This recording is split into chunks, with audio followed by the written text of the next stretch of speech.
Hi everyone, welcome to the Bourbon Obsessed New Bourbon Releases News Podcast, your commercial-free and therefore money-free bourbon podcast for Monday, November 3rd. I am Ed, and this week I am joined by my usual co-host, friend, and bourbon aficionado, Dean Langdon. Dean, how are you doing today? Doing wonderful this morning, Ed. It is morning, so I'm going to stumble over my words right out of the gate. But yeah, it's been a great week. Didn't do a whole lot of bourbon events, but had an interesting tasting at a friend's house last night, like yours. Yeah. And we'll talk about that, I'm sure, at some point during the podcast. So. We will. And I can't help but notice that nice mug that you have. How about that? Why don't you show our viewers at home? You know, you can get a bourbon-obsessed mug to go along with our hats, and there's probably other swag out there. You know, you just have to dig for it, folks. Well, you don't have to dig far. You just have to go to bourbonobsessed.com and click on the shop button. And there it is. Right. All right, well, we've got quite a bit of new releases. I would have thought these would have died down a bit by now, but this may be one of our longest ones yet. There's a lot, but a lot of it is whiskey rather than bourbon. I noticed looking through these. So, yeah, you know, that's an interesting take. We're getting into some single malt experimentation and things like that. So, but you know, it's all about the world of whiskey. We can't limit ourselves to just bourbon with what we do. Well, my wife would like us to. Me too. I guess she doesn't care what you do. We need to get a whiskey obsessed hat. Yeah. So yeah. We could be obsessed with a lot of things. Just those are different podcasts, folks. Just need a bigger wallet. Right. All right. So we should dive right in. So we'll start with Lost Lantern introduces their fall 2025 collection titled the Scotch Lovers Collection, a special release of 7 American single malts, 5 single casks, and 2 blends designed to appeal to fans of traditional Scotch whiskey. This collection, the first from Lost Lantern composed entirely of single and blended malts, showcases the diversity and growing maturity of American single malt. All expressions are non-chill filtered with no added color. And we'll just say a few brief words about them. If you do want to read more, you can go onto my website and just search for Lost Lantern, and you'll find the full detailed descriptions of all of these in a document that's on there. So the first is American Vatted Malt Remax. That's a new edition of the blend that launched Lost Lantern, made from 11 single malt distilleries across 8 states. It's the widest ranging blend of American single malts ever created. It's always dangerous to say things like that, but right. They did. Right. A symbolic bridge between Scotland's vatted malt tradition and America's emerging style. It's 110.7 proof and $100. Next is American Vatted Malt Reissue. It's a revival of Lost Lantern's original 2020 blend, featuring 6 pioneering distilleries: Balcones Copperworks, which we talked about last week because I was there. That's right. Santa Fe Spirits, 888, Westward, and Virginia Distillery Company. And that's bottled at 105 proof and priced at $90.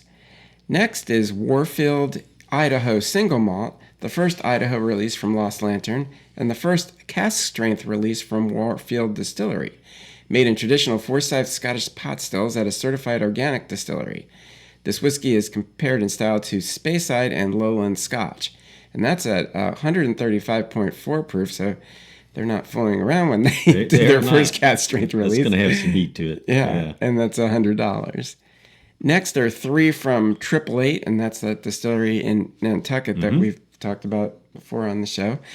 The first is their peated Massachusetts single malt. That's the first ever peated release from Nantucket's 888 distillery, aged for 6 years and 6 months.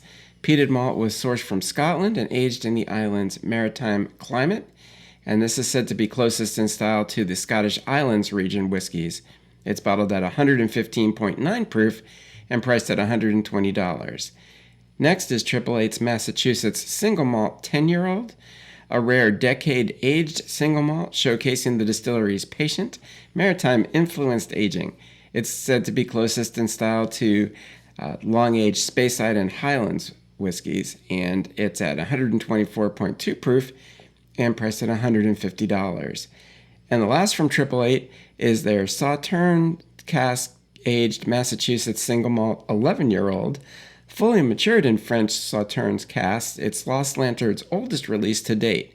It's closest in style to a Highland Scotch, they say. And that's proofed at 120.9 and priced at $180. And then the last in the series is McCarthy's Peated Oregon Single Malt 10-year-old. There's a lot of older whiskeys in this. Exactly, right. The first 10-year-old whiskey from McCarthy's. It's heavily peated and aged a decade in Oregon oak. It's closest in style to Isla's Scotch, and it's at 118.6 proof and priced at $115. And it's going to be available starting on Wednesday, November 12th, so that's, what, a week and a half or so right. from now. And you can go to lostlantern.com, and it'll also be on Sealbox and at select retailers and at the Lost Lantern Tasting Room, which would be a cool place to go to, I think. Yeah, but sounds like it. That's in Vermont. Right. A little bit of a drive. So yeah. I think it's interesting that we've got several single malts here that are a decade old or older, but we just recognized that designation, officially last year. And so it's interesting that there's requirements to that, right? You can't just call it a single malt. You've got, just like a bourbon, it's got to meet certain requirements, and I'm not going to recite those because I haven't memorized them. Actually, these people have been doing this now for 10, 12 years. I think what, 888 goes back, or Lost Lantern goes back to 2000. One of these distillers went all the way back to 2000. Maybe it's Virginia Distillery Company. But actually, until it was defined as a style, I think you could use those terms because they weren't defined in America. That was the problem. Right. So that was one of the reasons for defining the style, because if you say single malt in Ireland and Scotland, it's got defined in writing what it has to be, whereas it was not defined here as far as I know. So that was the whole point, because American single malts couldn't stand on their own elsewhere in the world because people didn't know exactly what they were getting. Yeah. So not to say that anybody's doing any funny business in these older ones, right? But just to clarify what I believe is the law. Because if they don't meet the requirements, are you grandfathered in? Yes. Right? Or else there's a whole bunch of whiskey out there that's nameless and faceless. No, they were grandfathered in, and I think when it was originally passed, they had like a year and a half to do things that match the label or change the labels or. Good. I can't remember. I mean, it's been like a year now. It's been a year almost, yeah. I think it was December. You expect me to remember way back? I don't even remember what I had for breakfast. One of the things I saw in looking through some of these at the Virginia Distillery Company website, it'll kick you over to something called the American Single Malt Academy. So just like, you can get a bourbon stewardship, there's classes where you can learn more about bourbon. They've started that now for single malt.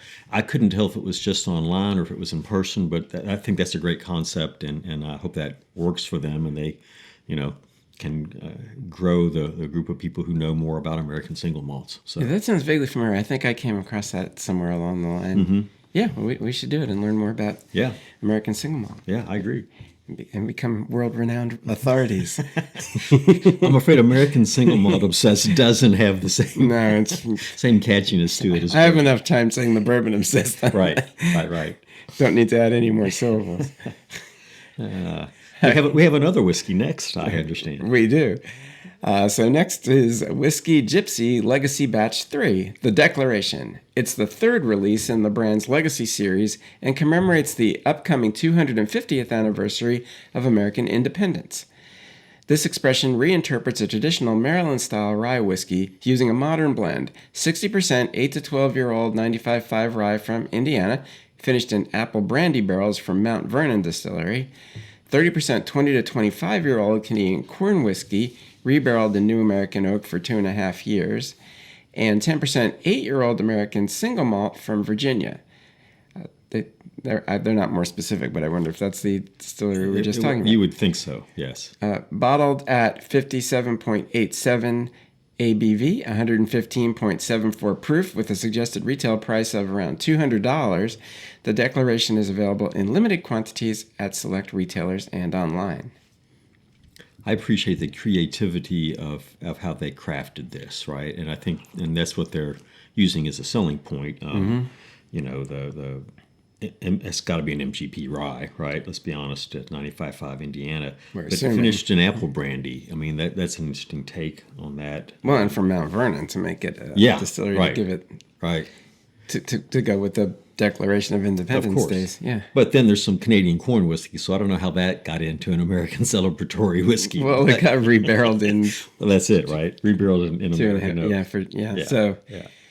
Yeah, otherwise it is sort of an interesting touch. But, Yeah, I think it's creative blend, and I'm Yeah. sure I mean they've got a good reputation, so I'm sure it's good juice. But an interesting way. I like the way the brains are thinking there about how to put these things together. Yeah. So, No, it definitely sounds like a nice blend. Yeah. I mean, we're seeing more and more. Well, we just talked about a bunch of single barrels, which is good too. But Mm-hmm. we are seeing a lot more of these creative blending using other, Right. a blend of different distilleries, which actually Lost Lantern, of course, does That's as what well. they're known So, for. So all right. No, it's And good I think to we'll see more of that. There's plenty of juice on the market to work with, and so Well, in other parts of the world have been doing it for a long time. Right. It was just took a while to become a thing here. that's right. I agree. So. All right, next is Jack Daniel's Single Barrel Special Release Tanyard Hill Rye. It's the 2025 entry in the distillery's annual limited edition special release series. Aged since November 2015 in Barrel House 1 on Tanyard Hill, adjacent to Coy Hill, this barrel-proof Tennessee rye whiskey is made from a mash bill of 70% rye, 18% corn, and 12% malted barley, and charcoal filtered prior to maturation. Proof ranges from 130.2 to 148.8 proof, and bottles will be available in 700 milliliter format nationwide in limited quantities for around $80 now. I really am going to start looking for one of these because I like the way, that's a really high proof if you get at the higher end of that. It'd be interesting to see what that feels like and tastes like. Great price point. Yeah. And we know from the Coy Hill products that, if this is an adjacent rickhouse or warehouse, and it just speaks well, that's probably going to enhance the chances of having just a lovely rye. And I like the Jack Daniel's Bottled-in-Bond Rye is a great product, I think. Well, and the barrel proof ryes have been fantastic too. I mean, that first one came out as a limited release like during COVID, I think 2020, the first one, and then now it's a standard offering in their line. And Right. those are fantastic. I mean, it'd be interesting to compare. It would, too. yeah, But, yeah. like all of these Jack Daniel's special releases, they are very challenging to find in Kentucky. So, And they don't say, I mean, it's clearly more than one barrel because they got the varying proof points, but they don't tell us how many barrels of this there are. I'd like to know that so I have some sense of whether I'm wasting my time looking for it or not. well, if you go to Tennessee, you probably have a better chance, Right. or Texas or somewhere. Yeah. But Kentucky, we don't do great with finding these. No. All right, next is Hardin's Creek from the James B. Beam Distilling Company. They've released their limited edition Warehouse series, a trio of 11-year-old bourbons that explore how warehouse environments affect maturation. Each expression, and they are Warehouse R, the mushroom, Warehouse W, the beaver, and Warehouse G, the owl, share the same mash bill and age, but were aged in a distinct rickhouse, and unique structural environment with unique structural and environmental traits.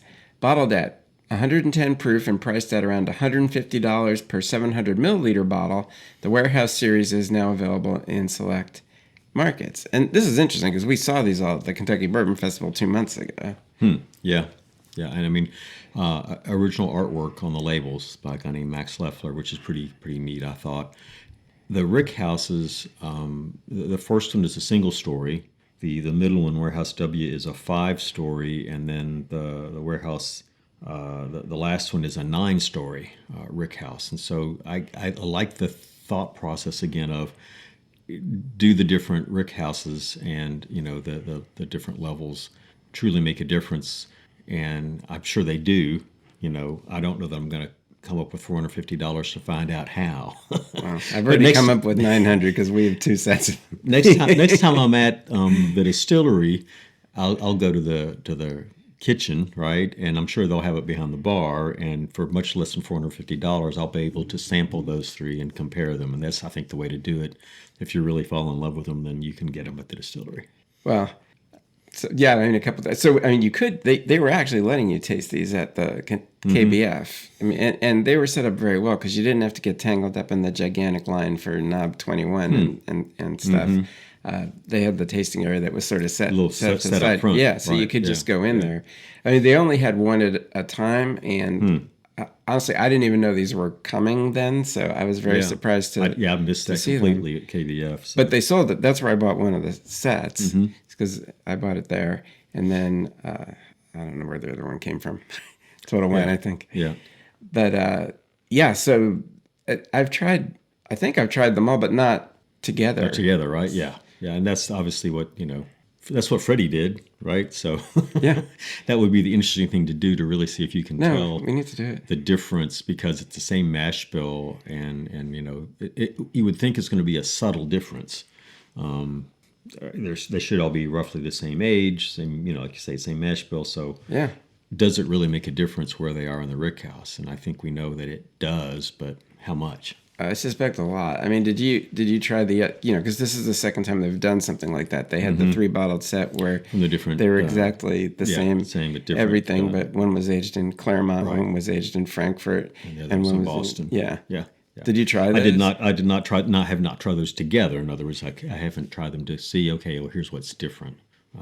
I'm not sure my palate is that discerning. They were different. You can tell them. But what they did with that, which I'm wondering if they will do with this, was so they originally released those as the bottles, the full size. I can't remember if they were 750s back then. I think they were. Probably were. Yes. Yeah. So they released those, but then for the holidays they released the 200 milliliter bottles in like a square set, so you could buy all 3 at once. So that to me is the best way to do these, because that's still going to be like probably $150, but at least you get to try them all. That's right. Instead of having to spend the $450 to buy the entire, and that's if you can find them at retail. Though these tend to not. I don't know. I find that people don't know the Hardin's Creek line for the most part, so they don't tend to get marked up. Yeah. But so you I mean, in fact, they were sitting. I think when we bought them in Total Wine, they had the 3 of them. Someone bought one of them, clearly not recognizing that they were a set. And the other 2 sat there. I think we came there the second day. They had still been sitting out, and that's when we bought them. So people definitely do not grab them. See it that way, right? Yeah. But it's a very cool set, and for people that like comparing to see the differences, I'm sure there's going to be a pretty good difference. I mean, we'll crack those one day, and we can compare them side by side. That sounds good. We'll look forward to that. Alrighty, so now moving on to another one from Beam. The James B. Beam Distilling Company has introduced Knob Creek 21-year-old bourbon, the oldest expression in the brand's history. Aged for 21 years in Kentucky rack houses and hand-selected for balance and complexity, this 100 proof limited edition release comes in a keepsake box and will be available nationwide for a suggested retail price of $250 for a 750 milliliter bottle. I love Knob Creek products. If it was anybody except Jim Beam, any distillery except Jim Beam, I would be leery of the age statement, because you can have a bourbon become too old, right? Oh, yeah. It can be very over oaked and tannic and char, but I'm sure they've quality controlled this, so it's going to be a wonderful product. I looked at the tasting notes on the website, and it sounds, like all tasting notes, it sounds great. But I think we've got a friend who's got a bottle of this, and we'll have to impose on them to sample it with us. I have a bottle of this, but I haven't opened it. Consider yourself imposed upon. But it's and people, like they always will complain about the 100 proof. But I mean, generally when you get to this age, if you proof them much higher, you have to have a very special whiskey that's not going to be just like a tannic, oaky. It's going to taste like you're drinking a tree. Yeah. Right. So I suspect 100 proof. I mean, we know that's standard Knob Creek proof. And obviously it lets them get more from the barrels, because we know there probably wasn't too much in them at 21 years old. So there's economic reasons for doing this. But I assume it played a role in the taste. I mean, they had to taste them at barrel proof when they picked them. So they had to. So which was probably pretty high. Yeah. And you would think these were probably lower floors of the warehouses, right? I mean, if you're you're gonna age something that long, you don't put it up at the top. So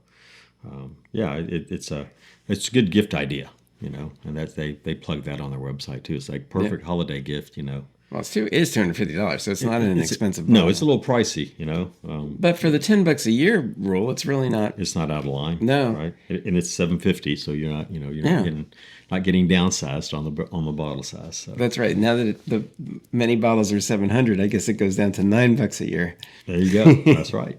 Right. It should. I don't think it's going. Well, of course it's not. The prices don't change at all. No, they only go up, right? They only go up.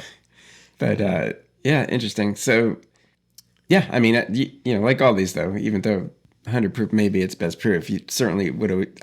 We're always interested in tasting it. Yeah. Even at 120, it'd be interesting because a lot of the Knob Creek stuff comes out at 120 also. So, but they never released these age-stated ones at that. They've only released they did the 12-year at a barrel strength once. Yeah. But otherwise, the 12, 15, 18, yeah.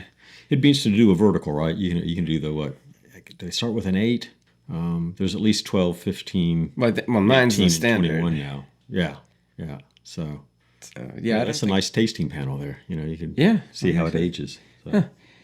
All right, moving on.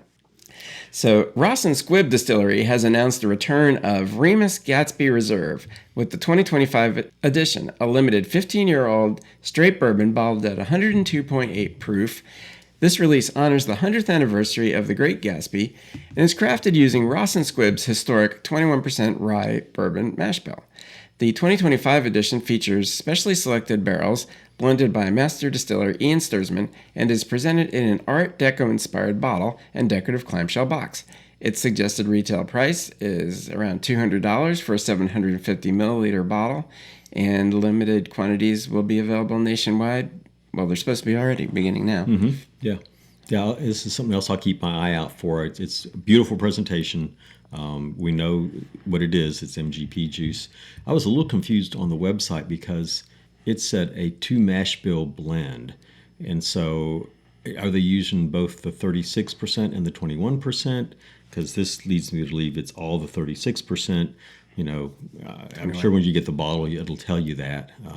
They call it a cast strength on the bottle, and 102, 103 proof is a little bit low for cast strength. But well, we just had an 84 proof cast strength last night. Yeah, you never know, right? Yeah. So yeah, and they've got a wide selection of warehouses too, and with different construction. So I suppose their proofs can do all sorts of things. I'm sure they can. I'm trying to think if I've had really lower proof older from MGP.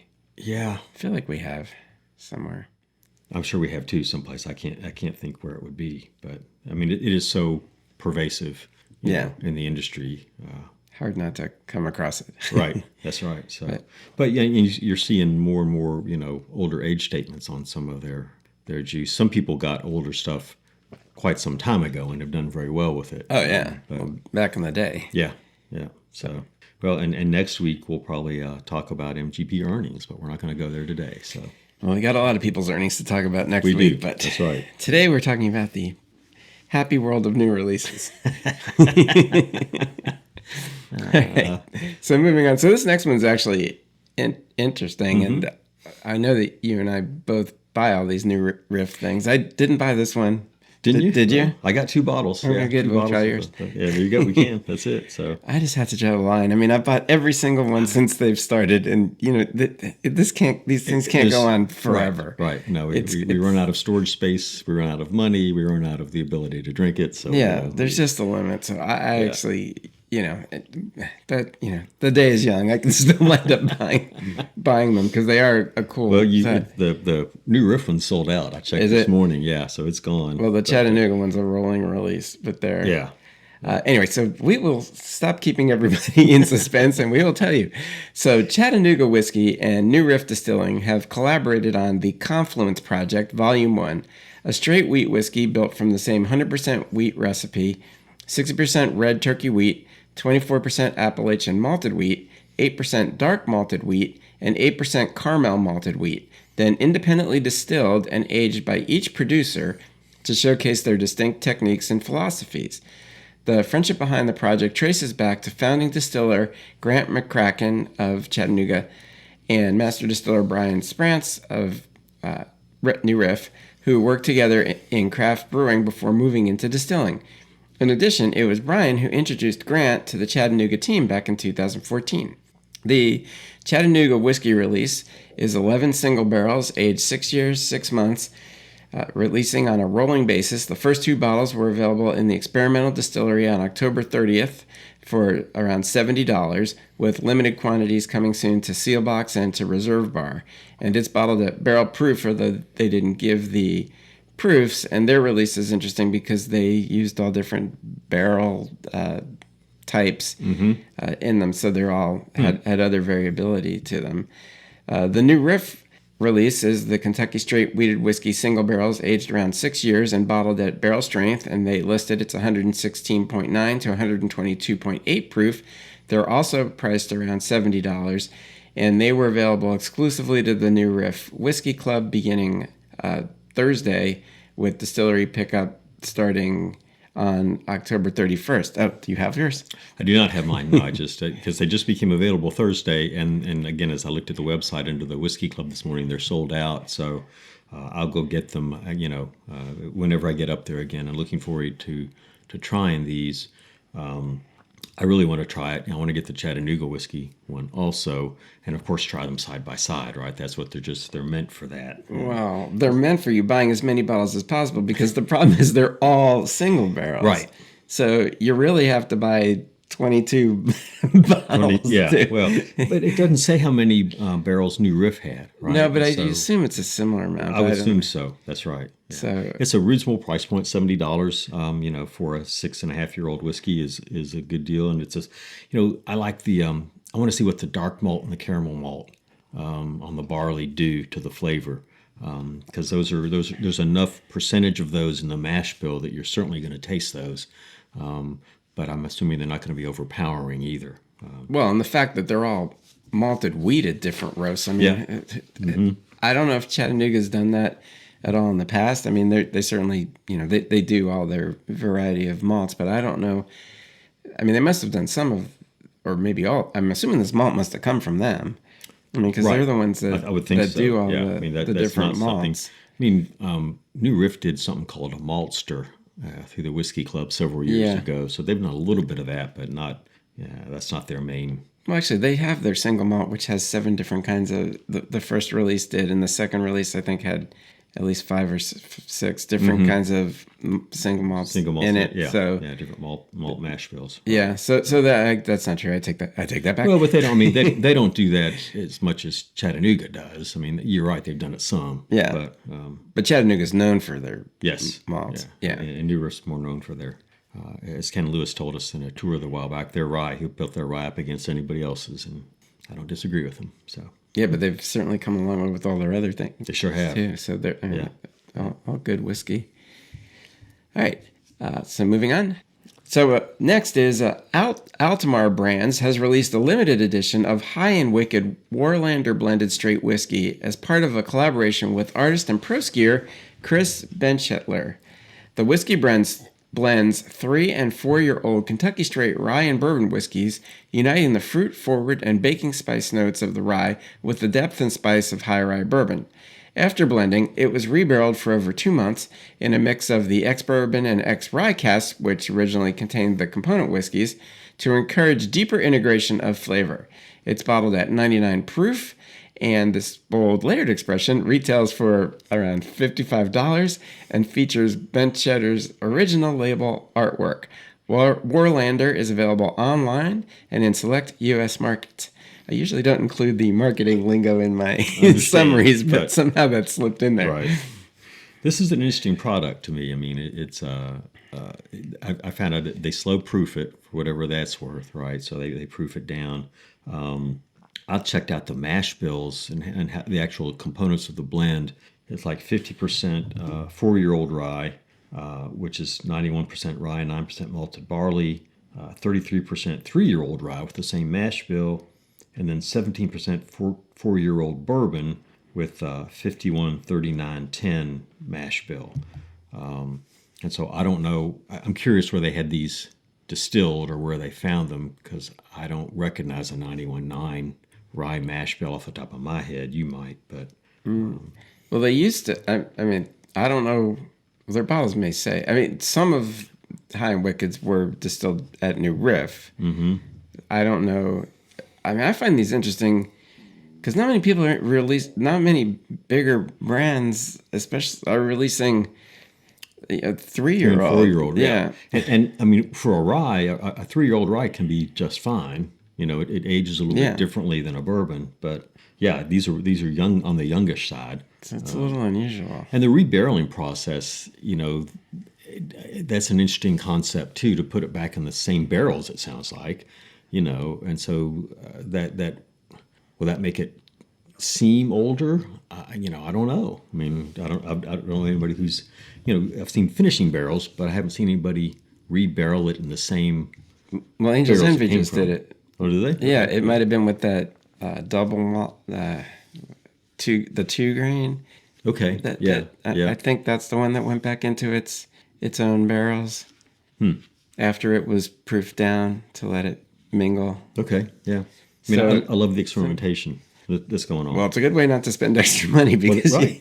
Yeah. So, yeah. I mean, and the interesting thing is because we had this discussion with Angels, and what does it do to the age statement? Because now you're not exactly. They're not new, but they're not really used because they're the barrels that they're the same ones, right? That it came from, yeah. right? So does the clock still keep moving forward?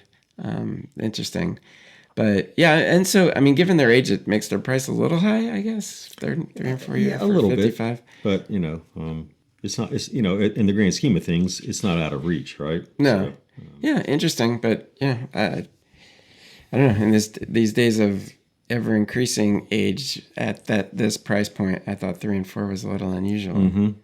But, all right, moving on. The World Whiskey Society has launched the Henry Derringer American Single Malt aged 8 years, a cask strength whiskey honoring the 19th century inventor of the pocket pistol. Bottled around 61. Their words were around 61%. Mm-hmm. I don't know why. Yeah, I suppose it had decimal points that they're dropping. Mm-hmm. So 122 proof. The whiskey reflects the craftsmanship and precision inspired by Henry Derringer's legacy. The release marks the latest addition to the World Whiskey Society's Western Collection and retails for around $100. It is currently available through the World Whiskey Society online shop and select retailers nationwide. And I do like World Whiskey Society's whiskeys, but they're always rather sparse on the details, so we don't know much more about where this whiskey came from, what exactly it is. I couldn't even find it on their website because I wanted to see the packaging because, in addition to finding good whiskeys, they have some of the most unique packaging I've ever seen. Mm-hmm. And because this is, for Henry Derringer, I assume they're going to have some packaging, some special packaging for it, right? I mean, they had another, I think it was a Doc Holliday, I could be wrong, but, there's a makeup pistol and stuff that came with it. And so. But there is that other Derringer one that comes, I don't know who, it's not them that makes it. You've probably seen it in stores where it comes with like the Derringer cap, or I don't know. There's some take. So I wonder if there's a copy trademark thing to do that. I bet it's expired. It's old enough for Derringer, but no, with that other whiskey. Oh yeah. Because their packaging, they could have trademarked that. I don't know.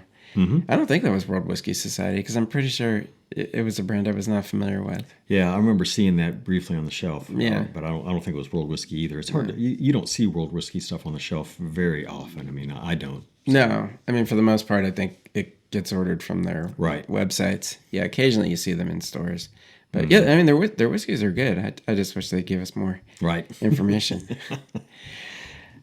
Speaking of information, so moving on to Templeton.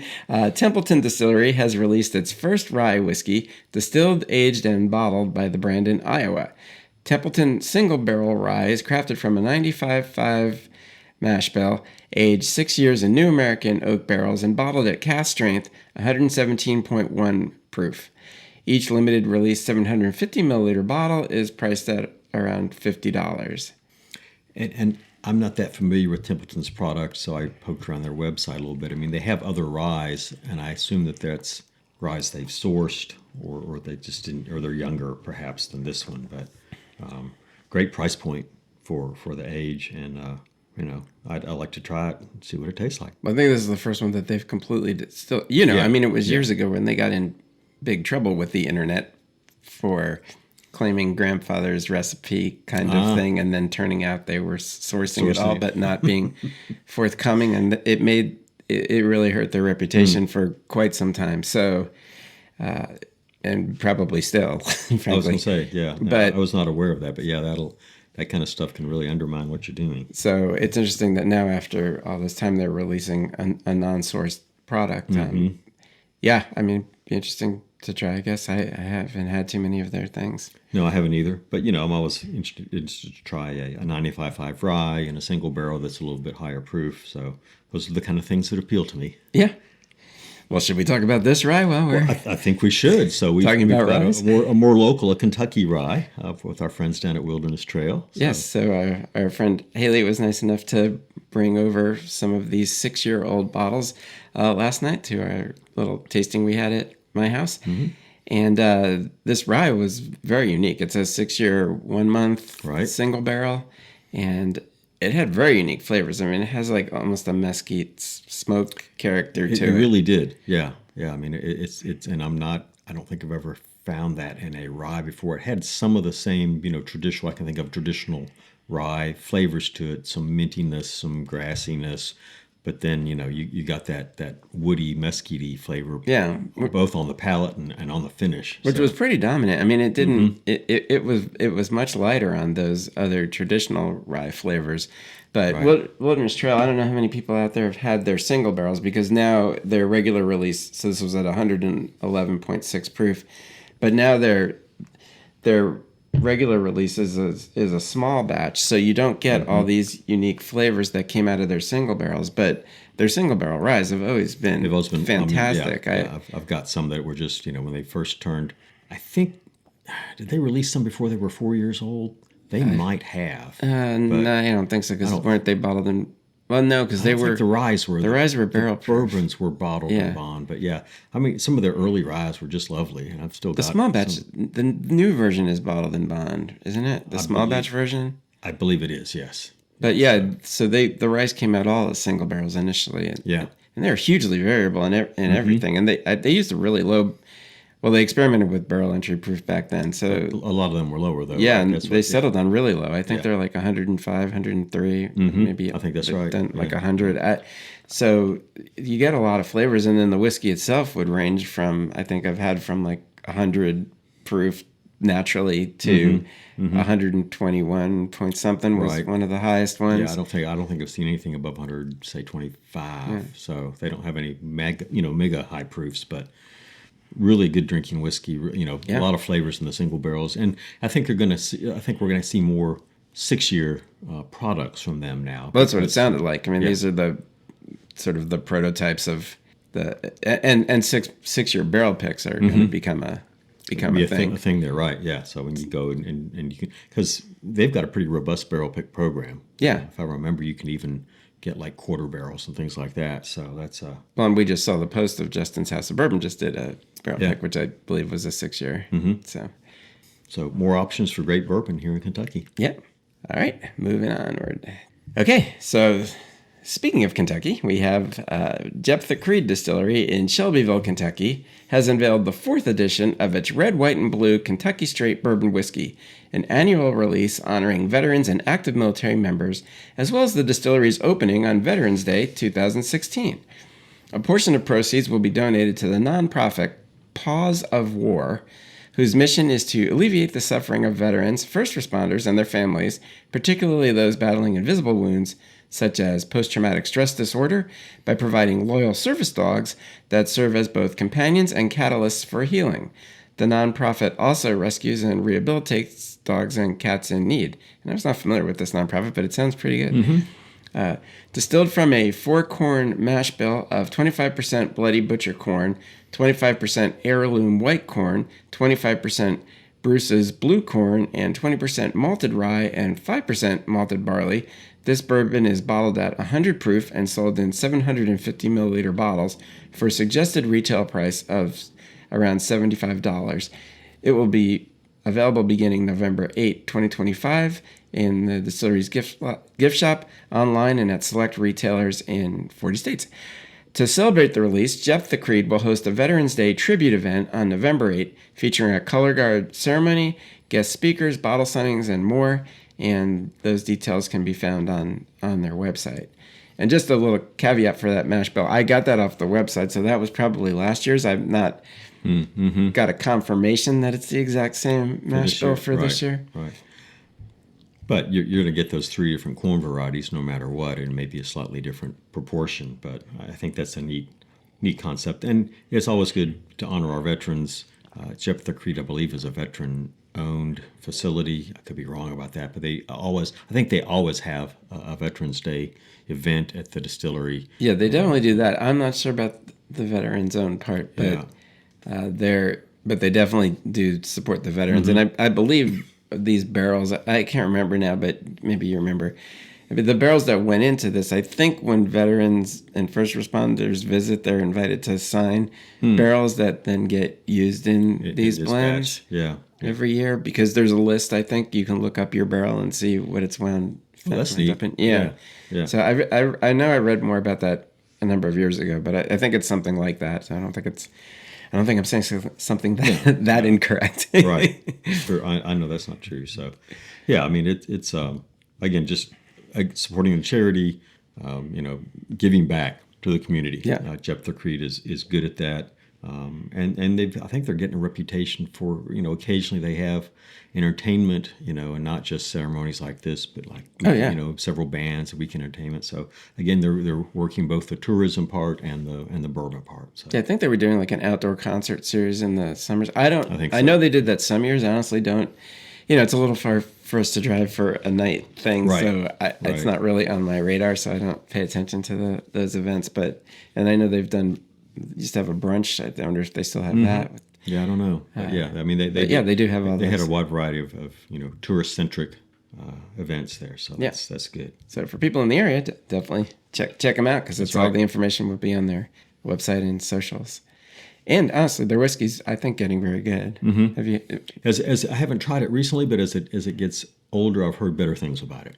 Well, did you try our barrel picks at the KBF? Because we picked 2 barrels there. They were both great. I did not. Yeah, there's so many things to try at KBF. I know. That, you have to limit what you can do. So, well, All do that one of these. I know you have a bottle someplace. So, they're probably around, I'm sure. All right, so moving on. So, I probably should have put this one earlier because it's sort of related. So, Town Branch Distillery in Lexington has released the second installment of its archive series, the 16-year Bottled-in-Bond Kentucky Single Malt Whiskey.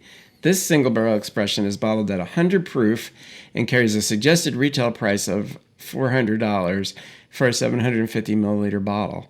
The archive series was introduced in 2024 as a collection of rare American single malts from Town Branch, each age stated a single barrel and bottled under bond.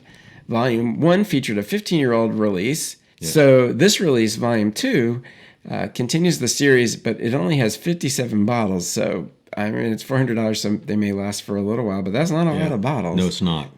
And, it's 16 years old, right? So we know we're going to get declining yields at that point. So,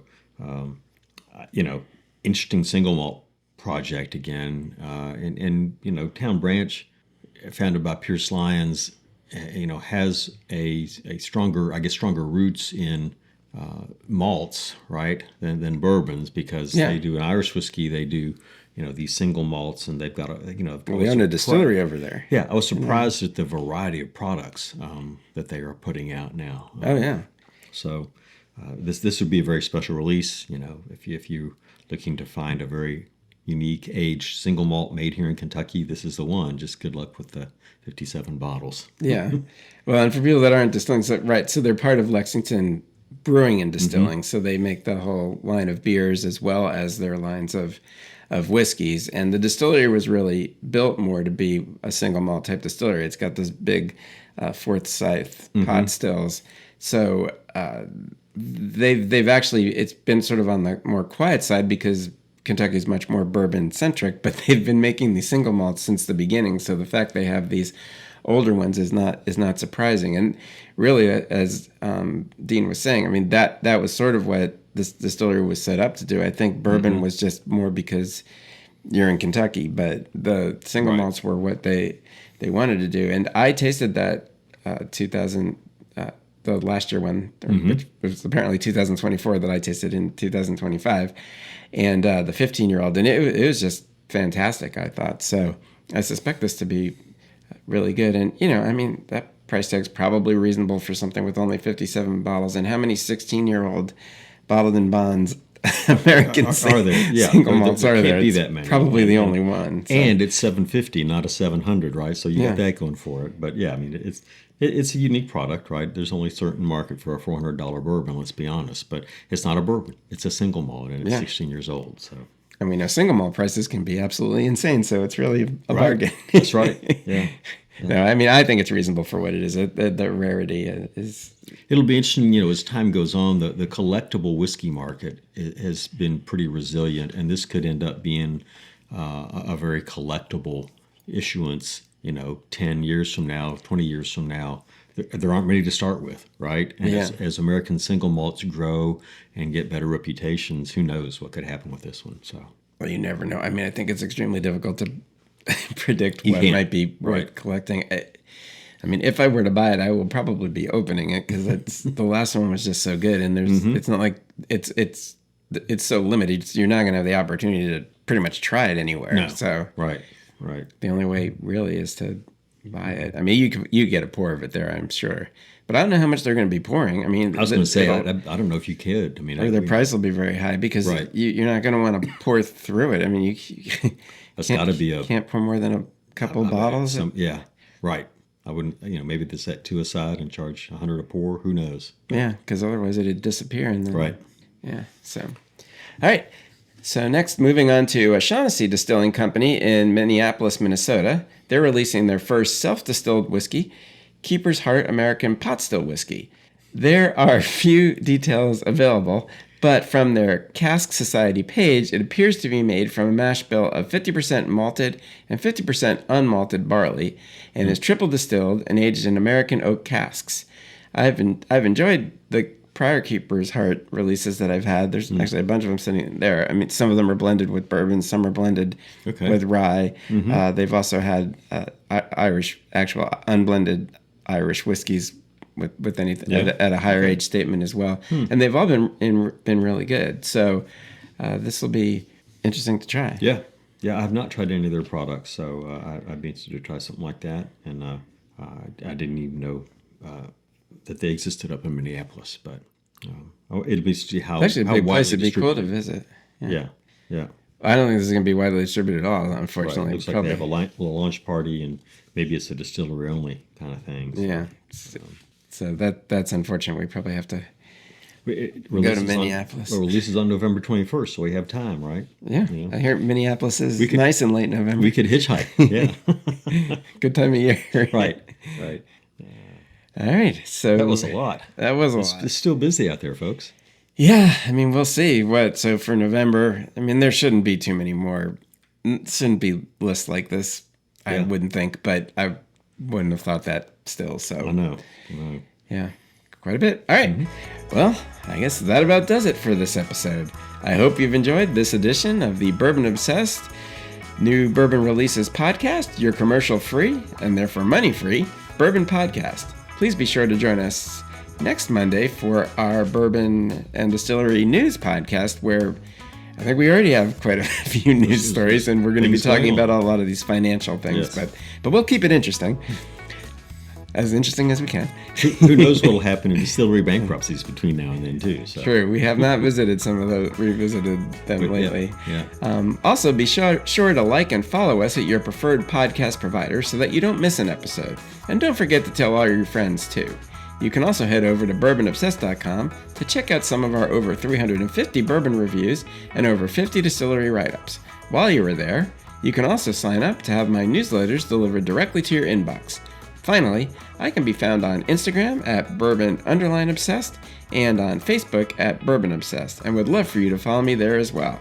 Dean, where can they find you? People find me on Instagram at Dean of Bourbon with underscores with occasional postings. I don't do it as a full-time thing, but just want to encourage our folks, whatever kind of whiskey you drink responsibly. And coffee cheers. Cheers. Take care, folks. See you next time. Bye-bye.